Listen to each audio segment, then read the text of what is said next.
devolves to me to chair the meeting.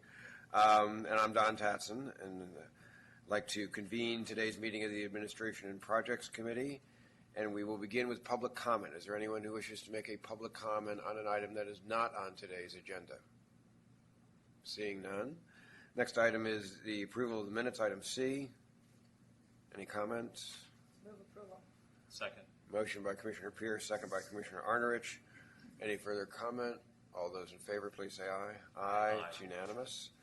Next item is the consent calendar. These are items we will act on in one consolidated motion unless a member of the committee, staff, or the audience wishes to remove an item.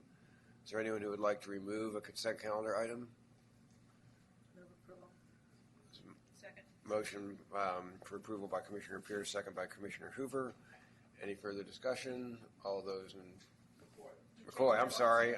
We have a Sherry Hoover. We have a Sherry Hoover in town. Sorry. All those in favor, please say aye. Aye.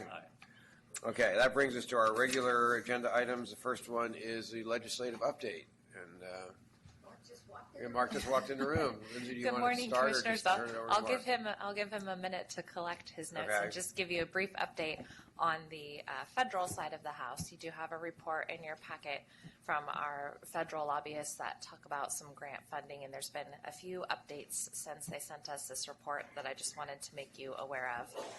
One was that the House and the Senate did pass a 10-week continuing resolution so that they could all adjourn until after the November 8th election.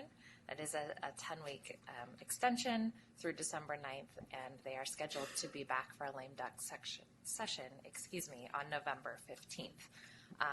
Probably one of the bigger items of note to us was that since this got published, the U.S. DOT and NHTSA released their federal automated vehicles policy guidelines as a first draft for everyone to look at. And what it really does is kind of set a standard and a framework for how these vehicles will be tested and deployed and potentially commercialized. And it also sets out a state model policy for states to look at adopting so that there's not a patchwork of regulation across the country, that there's kind of a consistent policy. So I know that the state of California has just recently released their guidelines, and they're holding a hearing later this month based upon this guidance. So we are hoping that our federal advocates will be joining us for the board meeting later this month to give you a full report. And with that, I turn it over to Mark, unless there are any questions. Thank you. Good morning. Traffic coming down here is getting worse each month. Yes. Oh, yeah. I actually left Sacramento at 6 and thought I'd be here in plenty of time, and I just slid in at the appointed hour. But turning to the report, first off, my hats are off to Lindsay and your director on 1592, the pilot program bill. Lots of twists and turns, but they pulled it off with the governor's signature. So I think that's just very remarkable. The write-up that it was in your report, at that point the governor hadn't taken action, which was mid to late September, and he only had another week after this thing was written to sign it. So it was getting a little bit nerve-wracking, but between these two and Assemblymember Bonilla's crack staff, they pulled off a really good miracle. In terms of what's going on in transportation in Sacramento, there's two hangover bills, I think, that were, or issues that were embodied potentially in bills that will need to be addressed in the coming months or early in the session. And I thought I'd give you a brief update on what I see emerging as a potential November special session. And I know Will Kempton's been in touch with one or more of you here to talk about some of the targets that the legislative leadership and the governor's office are asking for assistance with. So I think that's starting to take on a real turn. But turning to the issues, freight corridor investments was embodied in in Chairman Frazier's bill, AB 2170. When the bill came out of Senate Appropriations, there was language that he didn't like. The administration was puzzled by it, and there were several weeks' worth of negotiations that we thought resolved the situation. The issue there had to do with how to divide up the money, whether the federal money would go straight into the trade corridor and then have a slightly different approach for non-traditional sources like cap and trade money going into the trade investment program. as well as which freight plans to refer to and consult with. For example, the administration has developed through Caltrans and by virtue of legislation adopted a few years ago, the freight management plan for the state. But the administration has followed that up with sustainable freight effort involving several secretaries, ARB and others. And so it was very complicated, but as they finally got to a resolution on the last night of session, late, something happened with the computer system in the Senate, and the agreed upon language was not present, and there was some confusion. Folks voted for the bill that was the same bill that they had caused some trouble. The administration, the governor ultimately vetoed that bill, so we're going to have to go back and do some more work on that. So we have a clear-cut rules of the road. The way it would have worked if the language had prevailed would have been a lot like the Prop 1B Trade Corridor Fund, where there were major corridors in the state, and then regional entities within those corridors determine priorities for picking projects. And so that's not really the rules of the road at this point in time until we address it. Almost a companion to that was the issue, and it doesn't affect your agency, so I won't dwell on it very much, but the delegation that's been underway for a number of years by the federal government authorizing states to substitute CEQA for NEPA, or delegating NEPA to the state to handle. That needed an extension because that authorization in state law expires at the end of December this year. There had been an agreement, an attempt to couple it with the freight bill, but the same issue with the computer system popped up. There was some resistance in the assembly in any case, and that issue was not resolved. And there's going to be a full court press to try to address it in the December-January timeframe, so that folks that have pending Caltrans approvals on NEPA documents won't now have to go educate FHWA on what's in their environmental documents. So it's kind of a unfortunate situation. So those are two things that will probably take immediate attention when the legislature convenes in early December and returns in January to get to work. Big picture, I did mention that there has been an emerging realization in the legislative leadership that they would actually now like to address transportation finance. And to that point, there are two major new bills that were introduced in mid to late August by Chairman Frazier and Chairman Bell on the Senate side. That was the culmination of about 3 months worth of negotiations and discussions to come up with a single set of language that each introduced independently in their own houses. Both of them were introduced in special session with the intent of dealing with it in a special session. And there's been a lot of work underway to move the leadership towards considering bringing the legislature back in November. Not necessarily because it's of the lame duck qualities of turnover, providing people who are, the opportunity to vote on something if they're not going to be here, but more just get it done and get it out of the way so that the other issues the legislature is really concerned about in the long run get dealt with in the regular session. So, but we're starting to see, I was called into the Pro Tem's office yesterday by his chief of staff, and he said, it looks like it's happening. The Pro Tem has bought into this after talking to the speaker, and then he gave me a list of things that he wanted me and Will Kempton to accomplish to help facilitate this special session in November. It gets very complicated. Prop 54 is out there, which is likely to pass, which is the transparency in legislation. Constitutional amendment requires the final vote on a bill to be in print, or the language to be in print for 72 hours. So a year ago, we could have called the legislature back 2 days, or 2 years ago, could have called them back 2 days after the election, and they could have gone through the whole script in 1 day and passed the bill. But now you have to let it sit for 3 days before you can act on it. So it complicates matters. So if I were to predict what's going to go on, I think we'll have this special session.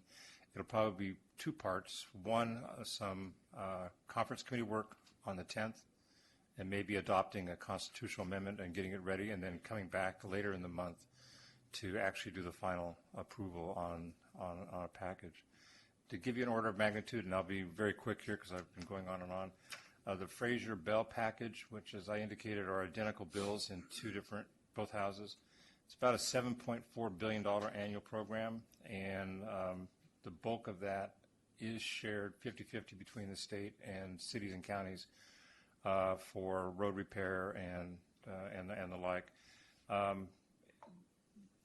There has emerged a feeling as the authors have walked around and talked to their members in their own caucuses that perhaps the tax rates that are in here that support the $7 billion need to be thinned down. They're pretty heavy. Give you an example, the excise tax for gasoline that's proposed is 17 cents a gallon. And on top of that, fixing the gas tax swap is another 7 cents a gallon to get to that point. So you're talking 25 cents a gallon. They have a 30-cent diesel tax. So, and then as well, they have a registration fee of a little less than $40 per year per vehicle. So you can see that while some legislators may be ready to embrace and vote for taxes, they're now getting concerned about how big the taxes are. So with that, I'll bring my presentation to a close and take questions. Are there comments or questions? Oh, thank you, Mark. Really appreciate it. All right. Seeing none, thank you. Appreciate it. Hopefully it'll take less time to drive back. Yeah, I'm trying to go to Sacramento so I can take my kids to Levi Stadium tonight. So it's kind of weird to come down here then go back there to go back there. There are Thank you. trains. That's a lot of miles. There are trains. On the train. Right. All right, so that brings us to item 10, which is the One Bay Area Grant Program and Measure J Coordinated Call for Projects Review of Local Streets and Roads Preservation's Funding Formula. So I'll say at the outset that I asked that this be brought back to subcommittee, and the chair assigned it to APC. And I know that in the packet is a comparison of the ABAG formula against vis-a-vis the Measure J formula. I think people have assumed that I'm in favor of the Measure J formula. That is not the case. That was basically a point of reference. I've learned a lot, particularly in the last 24 hours, because Brad sent me the underlying spreadsheet that is used to calculate the MTC formula. And he's got a presentation together, and what I hope is that our conversation today focuses on the policy issues of whether the formula that MTC has put together rewards the behavior that we think needs to be rewarded, or in some cases doesn't reward the behavior that we think needs to be rewarded. And if we're uncomfortable with the MTC formula, then my recommendation would be that we ask staff to think about a formula that rewards what we think is more important. I would just add to the chair, to be honest, I'm sort of surprised we're doing this. Our staffs, everybody has been working for a great deal of time based on what we started back with OBAG 1 on those grants. In fact, many of those entities are just starting to use those funds and proceed. Budgets have been set based on this. This is sort of like, just to give an overview, because I heard yours, the overview is this is like questioning a core value that we went through before. Nothing is different. Everybody has moved forward for the past years anticipating this under the same formula that we approved last time. And it seems a little out of context that if you did 10 different analyses, you'll come up with 10 different answers. And some will like those. That we have, that I'm just a little surprised we're doing this. So I'm willing to listen, but the fact is every agency knew the expectation. They knew what the dollars would be. And now it's sort of caused turmoil. So I would hope we might go through this, keep the discussion as minimum as possible, try to move forward in the most efficient way, because I think the ramifications in a lot of other ways could disrupt a lot of issues. So just in context as you're giving, Don, I just want to share my value too. Yeah, I would add on to that. I think keeping the OBAG formula, that's where the money's coming from. It's how it's being split in the rest of the region. And frankly, as Newell said, people are pretty much budgeting around it. While there are some marginal changes to the positive for some agencies, the dramatic hits to some of the other significant agencies, I think, are absolutely unpalatable. The hit to Central County would be devastating, I think. Overall, it's too much, and it seems to hit donor cities harder than others, which is rather not based on the formula. I think it's just happenstance, but it is what it is. And given where we are and what else we're working on with this agency, I'm not willing to rock this apple cart at all. I stay with the OBAG formula, leave it alone. Brad, you want to give us a presentation? If you would like, I will go through it. As Chair Tatson has mentioned, we were asked to look into the differences between the OBAG formula or MTC's formula and the Measure J formula. So that's what I will try to do. Let's see, why is it not working? It is on. There we go. The initial proposal was that we're getting $56 million through this cycle of OBAG, of the One Bay Area grant. Of this, the authority agreed to set out about half of it for local streets and roads, and the funds were to be allocated to eligible jurisdictions by using the MTC formula. I should note that these funds and the competitive OBAG funds are both subject to the 70% threshold. We have to spend 70% of the funds on PDAs. The Resolution 4202 direction, which is the resolution that MTC passed to set up OBAG 2, it says that selected pavement projects should be based on the needs analysis resulting from the established pavement management program for the jurisdiction. To be eligible for these funds, jurisdictions have to have a pavement management program, and all do, and it has to be maintained. The MTC formula has 4 parts: population and road miles. Those are also in the Measure J formula. There's maintenance need. That's another quarter of your score, and then how well you performed on maintenance. I need to explain those last two because especially the last one is very complicated. A maintenance need is basically the jurisdiction's share of the countywide funding that's needed to achieve what MTC describes as a state of good repair. And that state depends somewhat on whether it's a residential street or a collector or arterial street. So if a jurisdiction needs $5 million to achieve that state of good repair and the countywide need is $50 million, then that jurisdiction's share, City X's share, is 10%. Now, before getting into the last one on performance, I need to talk about Street Saver. Street Saver is a software package. All jurisdictions use Street Saver in their pavement management program. It generates a lot of information on maintenance. Jurisdictions will enter their pavement condition index for each street segment, and they will also enter the maintenance work that they did during that year on that street. What Street Saver does is calculate the total preventive and total maintenance need and the preventive maintenance need and the total and preventive dollars spent during that particular year. And that goes into the calculation of performance.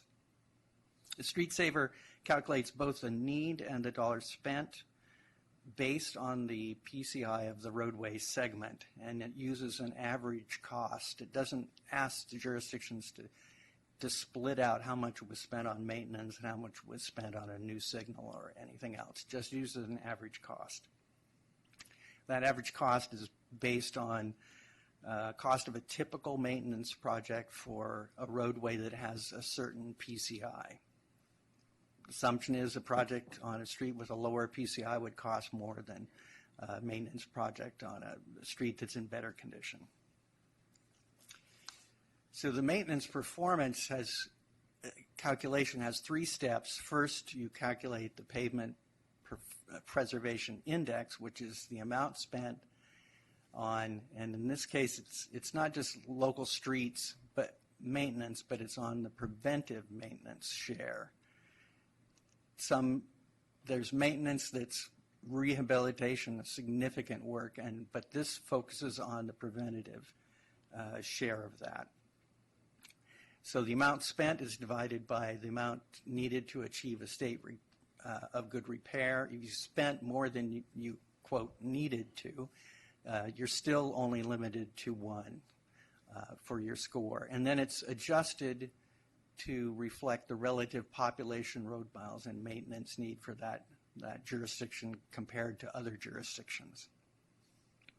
And that's how you end up with the formula. So all 4 of those things equally weighted.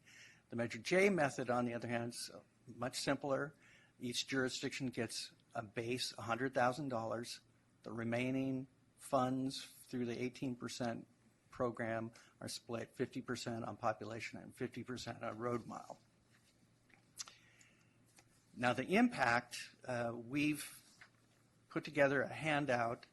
The first thing I should point out that what's in the packet, there was some incorrect information. It's correct in the call for projects that we sent out.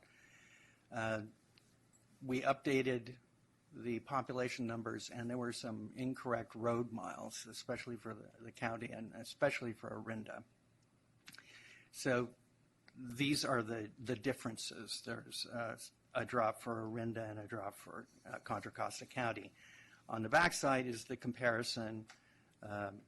It's a little different than what's in the packet, but the story is the same. The same jurisdictions, for the most part, would lose money, and the other jurisdictions would gain money. So that's the end of my presentation, and I try to answer any questions about the formula and how the calculators. Well, thank you. May I start with a few? So could you put up the Street Saver spreadsheet?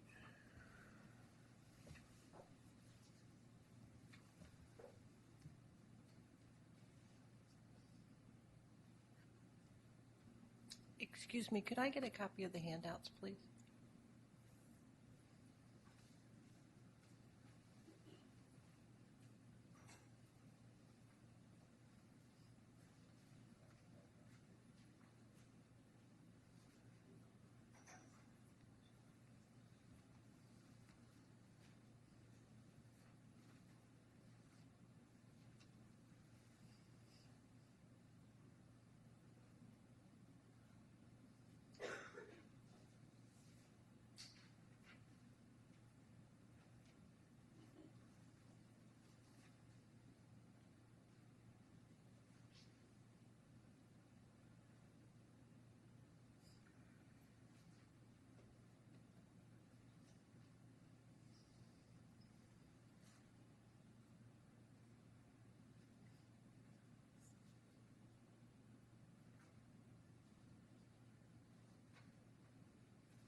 It's definitely a bit hard to read at this scale.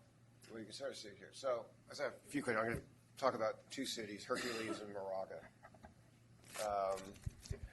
So I look at, my understanding is this sheet is used solely to help calculate the PPI component of the formula?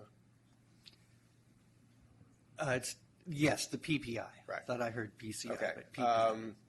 So my understanding is that columns B through G talk about expenditures over a 3-year period, both for preventive maintenance and then for all maintenance. That's right. Okay, and so this shows that Hercules spent nothing during those 3 years. Actually, I wanted to comment on that. If you know, Hercules and Martinez as well spent nothing. And I was curious if you had gone back to confirm that with the cities. I haven't yet, no. Okay. It shows Clayton spent nothing for 2 out of the 3. Well, we pool our money because we get so little. We Okay. save it up for 2 years to be able to. That's fine. I mean, I'll tell you. So do we. Yeah. Okay. And they probably do the same thing. They'd Okay. probably save 3 or Okay. 4 years worth to get enough to do something. But I don't think, if this represents a 3-year period, I don't think nothing in every single column is accurate. I don't know. Well, Well, that could be it. But- What's the point? What's the point? Well, I think the point is that if the data isn't correct, then the allocations would be different. And so in order to ensure trust, one point is to have correct data. So, So, and that's fine, but, somehow we've gotten sideways. I don't recall the board, by the way, asking us. We approved the package, sent it out as is. So if we have a question about any individual agencies, they should go to staff, verify their numbers. But the methodology we approved was an ABAG MTC, the OBAG MTC approach. and I think it's back to us because we said we would send that out and then refer it for discussion to APC. Okay, so now, so take column C for Moraga. In my recollection, Moraga residents passed a sales tax in 2012, and so I think he sold some bonds and they started doing refurbishments in 2013. Is that correct? Okay. So if we look at the Moraga numbers for each year, they're showing an amount for preventive maintenance and an amount for total maintenance. And in this case, the amount for total maintenance is substantially larger than the amounts for preventive maintenance. So in terms of calculating the PPI, what is the effect of Moraga's expenditures for maintenance that wasn't preventative?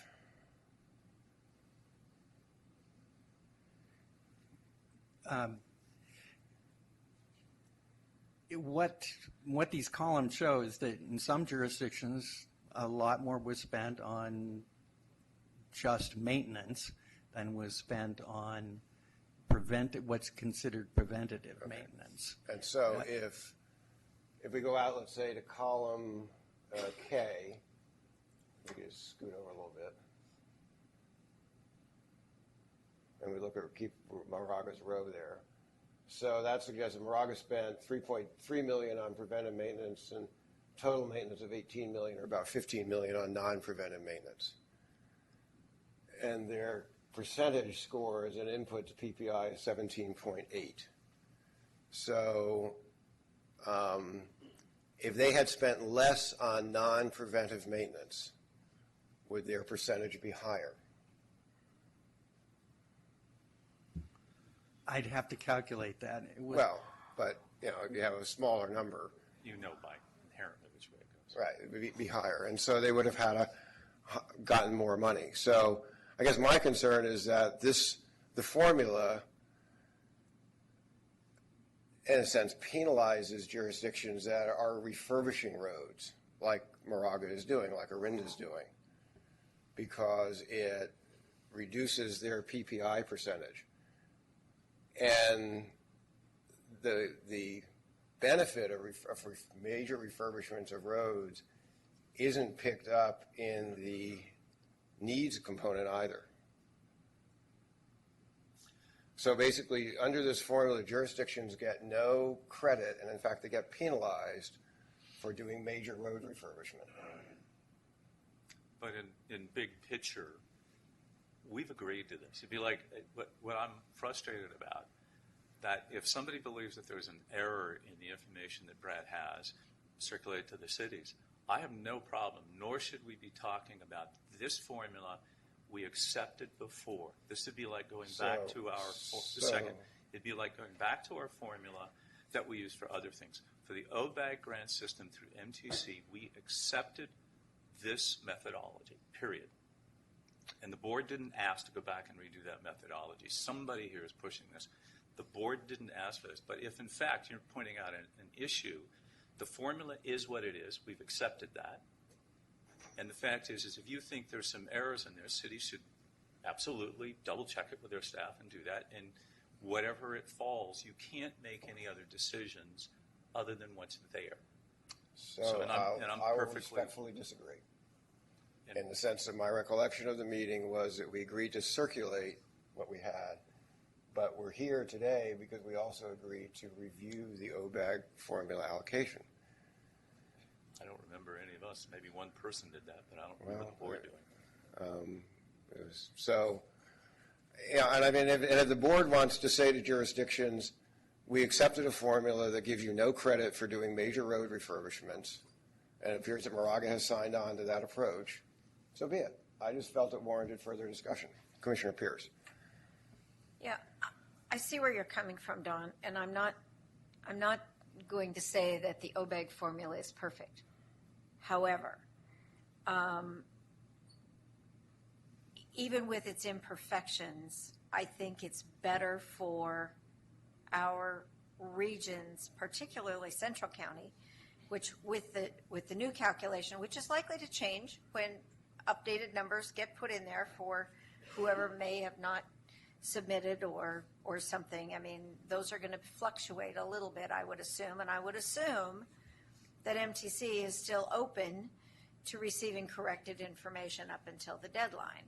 And so if we find that there are errors, we need to submit them, and those will be calculated. But for Central County, the hit goes from a net hit of $1.5 million to even more than that under the new numbers, which is just, it's too much for any region to have the marginal benefit that we might have to switch. So I'm fine with staying with the MTC formula. And I guess what I'm saying is you're comparing the Measure J formula compared to the OBEG formula. I am. And what I'm suggesting is that not that we adopt the Measure J formula, but that we think about, since we, as staff indicated, we get to set our formula for this money, that we think about whether we want to adopt an OBEG-like formula that gives credit for major refurbishment investments. I understand what you're saying. And I would agree with Newell that this is too late in the hour to do that for this round. If we want to do that, let's look at that for the next round of OBEG formula, and let's look at it way ahead of time and start to calculate that. Right. For this one, frankly, we've got too much else going on right now to get into this. I don't think we have enough time to do it the justice it would need if we're going to come up with a wholly new formula. And clearly, in my view, the Measure J formula is harmful in this overall. So I'm wholly in favor of staying with the MTC formula for this round. Okay. I would, I don't know if you want to do public comment on this, but high-level view of this, you're exactly right. OBEG's formula has, from MTC, has a different methodology because that's what they're driving. And while we can say, well, that's the implication of it, it is, but we all know that. And we knew that last time around. So from my seat, I'd like to recommend we make a motion that we stay with the formula that we published, make sure that this gets recirculated back out to cities, that if anybody has not put in the appropriate dollars, do so, and the numbers based on the formula will adjust accordingly. And it's no decision on us. It's not politicized. It's exactly what we've advertised and what our staffs and all the 20 agencies, essentially, the 19 cities in the county, have been anticipating. And yes, it does have biases built in. All formulas do. And I think we accept the bias that this has. And I don't see that it's negative. Yes, it does reward some for certain actions, but MTC had a purpose in doing that. They were trying to help those cities that didn't have those resources, that hadn't been able to invest. And so while you might have put a big investment, you're not getting credit for it. You're right. I'm okay with that. There's a motion. Is there a second? Can I make a comment? Yeah, and then we'll take comment and public comment. Can I Please, make? yeah. Oh, okay. I actually agree with Dom. There's a hole in this that in many ways penalizes smaller jurisdictions. As Julie pointed out early on, many jurisdictions have to save up money to do a major refurbishment, and this formula appears to penalize you for doing that when that's an important component of street maintenance that you would think will want to be rewarded. So, I mean, I have two concerns. I have concerns about the blanks and the zeros, and I do think you should go back to the jurisdictions and make sure that things weren't missed or things weren't filled in or the cities didn't respond, whatever. But I do think, and it may be too late in the game to really go back and kind of figure out what might be a better way to do it. But I would urge the authority to look at it more carefully the next time around and see how cities with smaller budgets that do have to save up to do some major work, that's accounted for as being a positive thing. Okay. Is there any public comment? Please. Okay. Good morning. Good morning. My name is Bob Simmons. I'm the City Council of Walnut Creek, and I am here to speak in favor of continuing with the OBAG formula. I want to make a couple points, and partly in response for some of the comments. First, in response to the last one. We may be considered to be a larger city in this area. We have to save up money every time we do a road project. It just doesn't, the bucket of money just doesn't drop in our lap. And we typically look at 3 or 4 different sources of money before we do a road project. Second, I appreciate the discussions about some of the smaller cities, but this is a congestion management agency. And it does need to think about how it focuses on its resources to areas that have congestion. City of Walnut Creek has a road that receives about 75,000 cars a day, Ignacio Valley Road. The number of residents in the city is 65,000. That counts people under 16, people over 90 that can't drive. Probably more than half the cars that drive on Ignacio Valley Road every Monday through Friday come from east of Walnut Creek. It is a very deeply and heavily congested road, and we looked at, our staff did, looked at how we can use the money in the OBAG formula when the call for projects came out. If you've driven Ignacio Valley Road recently, you know that that is starting to fail. It's more like a parking lot.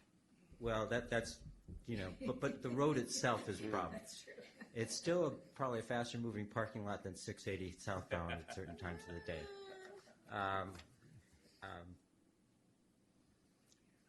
The amount of money it's going to take to fix Ignacio Valley Road from the BART station out to the east side is in excess of $25 million, and I think it's well in excess of $25 million. This money is absolutely critical for our starting the process. And this money is part of what we will use and put together with other money, but we can only do a couple blocks at a time. And so I would encourage you to keep in mind that there's a significant congestion aspect to how we use this money and how we bundle it with other money to try to actually improve the traffic experience for people outside of Walnut Creek who live outside and who travel through Walnut Creek to get to their job or for other things. And then I think you've sort of said this effectively a couple times. You started out, you've already advertised it, you've advertised the formula. We relied on that as we have come back and are preparing our project. If you want to do a thorough analysis of the OBAG formula for the next round, if there's another round, you know, that's the authority's decision. You just don't change horses in midstream, even in a drought. Okay, thank you. Any questions? All right. Ray Kuzbari.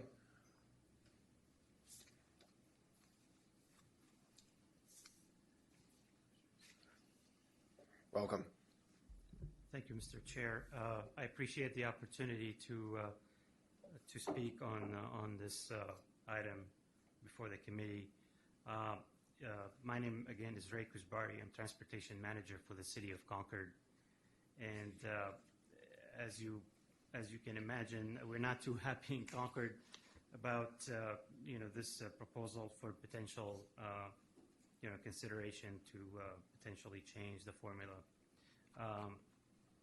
We basically risk losing about $1.2 million. And as Commissioner Pierce mentioned, I mean, the hit for Central County would be just unbelievable. I mean, I'm not here to speak for Walnut Creek. Obviously, they just spoke for themselves. But between us and Walnut Creek, that's a loss of $2 million. We are centrally located in Contra Costa County. We get hit by cut through traffic like you would not believe. So I honestly, I'm very concerned about this proposal. Concord representative to Transpac, Councilmember Leone, would have liked to be here this morning to address the committee. However, he's attending the annual conference for the League of California Cities in Southern California. I believe that the current formula is the best we have, and I do agree with Commissioner Pierce that it's probably late in the game to change it now, or not, maybe to fine-tune it, but it is the best we have. It does have proper focus on pavement management.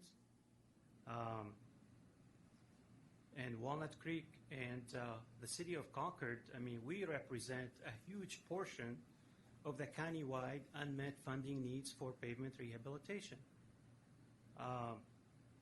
And I just don't see how we can, deal with this kind of hit. It just doesn't make sense, at least for us. And I do hope that the committee would recommend that we stick with the current formula. Again, this is the best we have, and I believe the formula is adequate because it does look at the unmet countywide funding needs, and it also looks at the performance at the jurisdictional level to address those needs. So please don't change it. I urge you to not change it, please. Thank you. Thank you. Are there any questions? And Ellen Clark, and is there anyone else who wishes to speak? Please fill out a speaker slip. Welcome. Good morning. My name is Ellen Clark. I'm the planning director for the town of Moraga. My understanding of the question before the committee today was whether or not to shift from the OBAG formula to the MTC formula. As one of the communities that would be affected by a funding reduction, Moraga clearly is not in support of the shift.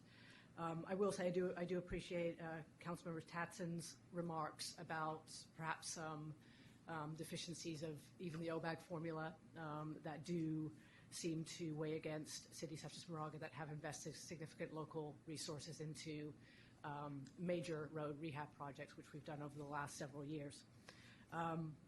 But with that, I also appreciate the comments that it is late in the game to change the methodology. I would support, obviously, ensuring that all of the data that goes into the spreadsheet is as accurate as possible, and certainly re-looking at it for the next round to make sure that local efforts are appropriately reflected in the formulas that are used to allocate funding. Thank you. Thank you. Any questions? All right, there's a motion on the floor. All those in favor, please say aye. Aye. Opposed? Can I make Okay. was included in the motion the proposal to look at it for the next round? Or does that need to be included? It was not included. No, I think we should deal with that. Let's sort this one out. That's a separate issue. Okay, I don't even know. Right, but I just want to make sure it isn't lost. So it's not. I agree. Okay. It will not be lost. I agree. I think, Right. just to add a comment, that I think we ought to,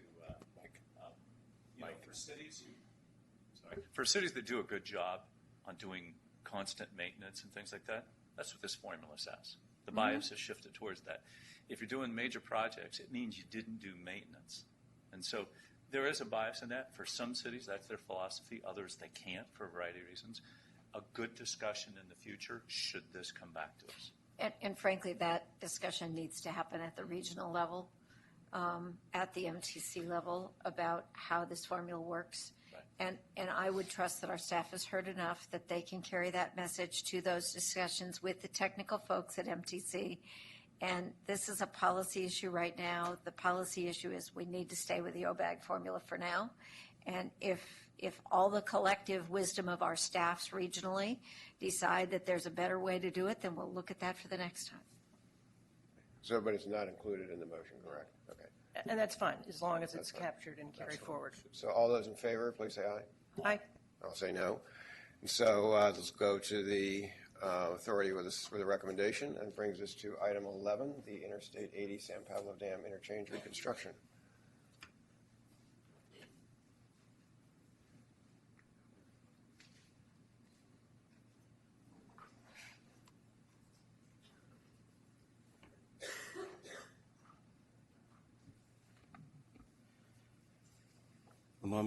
Excuse me. Good morning, Chair and board members. It's Ivan Ramirez. I'm the construction manager for the authority. And I apologize ahead of time. I have to sniff or cough because I'm getting over the flu here, but hopefully I'll get through it just fine. The first item is an action item, and if the committee would like, I will give you an update on the Balfour project. We opened up bids earlier last week, and in addition to that, news article that came out, or Mr. Rocha question that was posted on the East Bay Times. I want to give you an update on that as well. So the first action item is related to San Pablo Dam Road Project Phase 1.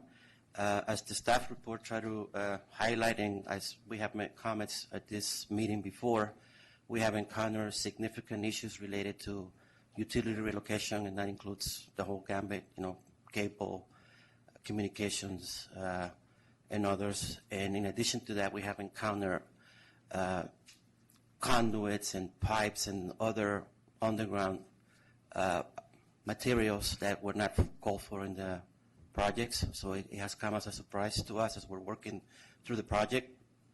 And that has increased the cost of the project, particularly the contractor has to stop and fix the problem along with the designer and the utilities and Caltrans and all the other partners that might be involved in the process.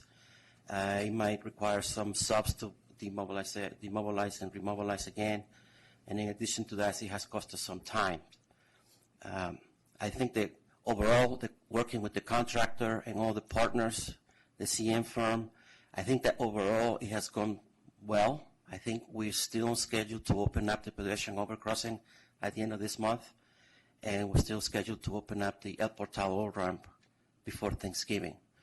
So even though we have used a lot of the contingency, or actually most of the contingency at this point, I think that the project overall is on schedule. So what we're asking you to do today is to, let me backtrack a little bit. When you approved the resolution to award the contract late last year, you included a contingency item, and you also had an item for CCTA furnished materials and an item for supplemental work items. So staff has identified portions of those two line items, again, the supplemental works and the CCTA furnished materials, that we don't think we're going to use. And we want to reallocate those funds to the contingency. So we replenish the contingency to just short of the 10% that the authority normally gives us for construction contracts. So there is another item that is not clear on the staff report, and I want to daylight it here, and that is with the resolution. If you look at the now it is resolved paragraph, the last sentence there, we're actually asking you to give the executive director discretion in the future to reallocate from these line items. So it could go from the contingency back to one of these two items, or from these two items added to the contingency again. For this specific project? For this particular project, and board member Arnovich, we also are going to try to, in the future, we will come to you with this same language for future projects, and it will be up to the board whether they want to have or give that discretion to the executive director, or whether you want to keep that discretion within yourselves. But I think what we want to do, we definitely don't want to expend more money that has been allocated to the construction contract overall. We're not going to do that because we can't. But we want to have certain flexibility as to how the money is being spent, how much we're using and how much we're not using, and be able to plug the holes as we see fit. So that's something that we're asking here today. And with that, I'll be happy to answer any questions. Any questions, Commissioner Pierce?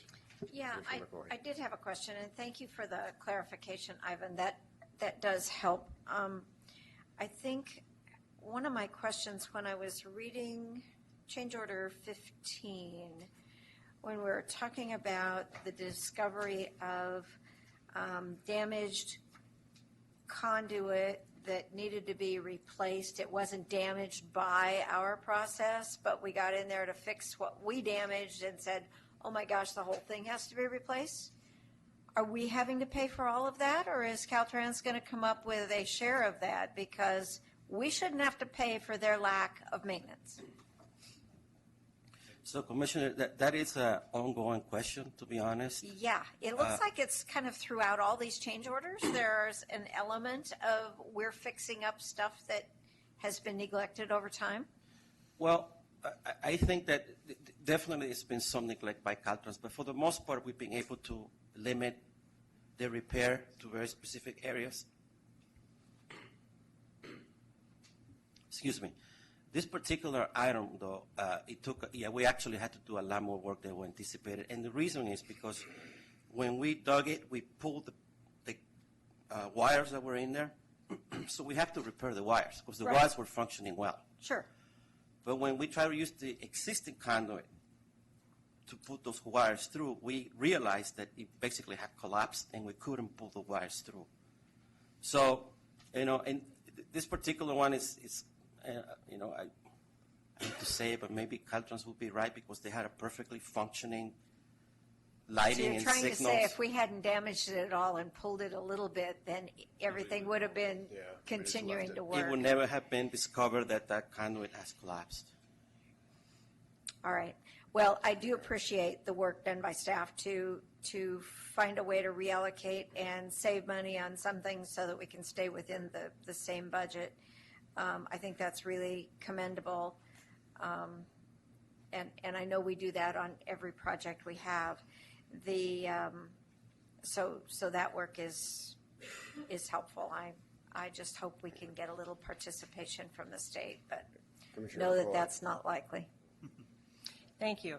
I had the same question as Commissioner Pierce. It seemed like there was some responsibility that could be shared around. But as a person who lives in this area and drives down 80 all the time, this project is coming along very well. And although there's been, a bit of disruption to the area and a bit of confusion with cars and things like that, I'm pleased to see that it's coming along, and we're looking forward to it being completed. And I will say that every time 80's been closed, it seems to have gone quite smoothly, and I want to acknowledge that. And I would move this resolution. Second. Okay, motion by Commissioner McCoy, second by Commissioner Arnovich. Any further discussion? Any public comment? All those in favor, please say aye. Aye. It's unanimous. We have no correspondence or news clippings, and any commissioner or staff Would you like an comments? update? Just to be clear, I was going to say, just to be clear on that we're moving this and giving the executive director Right. the discretion they talked Yes. about. Right, just to be clear. Yep. I don't know if you want me to give you an update on Balfour. Okay. So I'm going to be very brief here.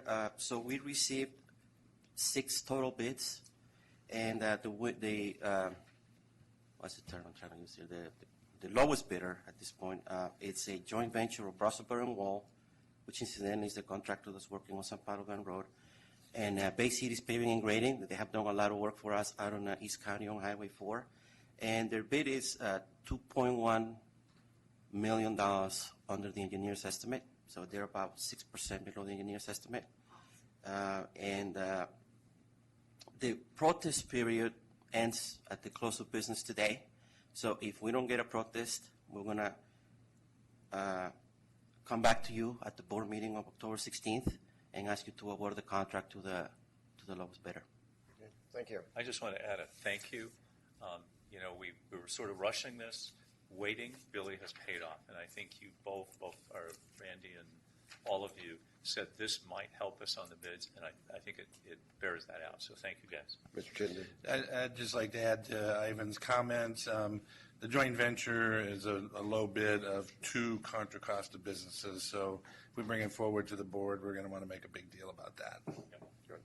All right. Commissioner Pierce? Yeah, I would just comment. I ran into both of these contractors at an event recently and had a chance to talk to them, and their comments were thank you for the extension of time because it really did mean a lot to them, and that these are two contractors who have worked extensively in the county for CCTA, and virtually everyone I met that evening was commenting on how CCTA is the owner of choice.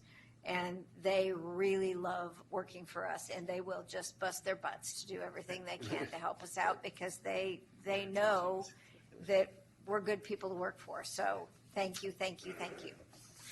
All right, thank you. All right. Any commissioner comments? Executive staff comments? Then we are, no other business. We are adjourned to our meeting on November 3rd at 8:30. Thank you.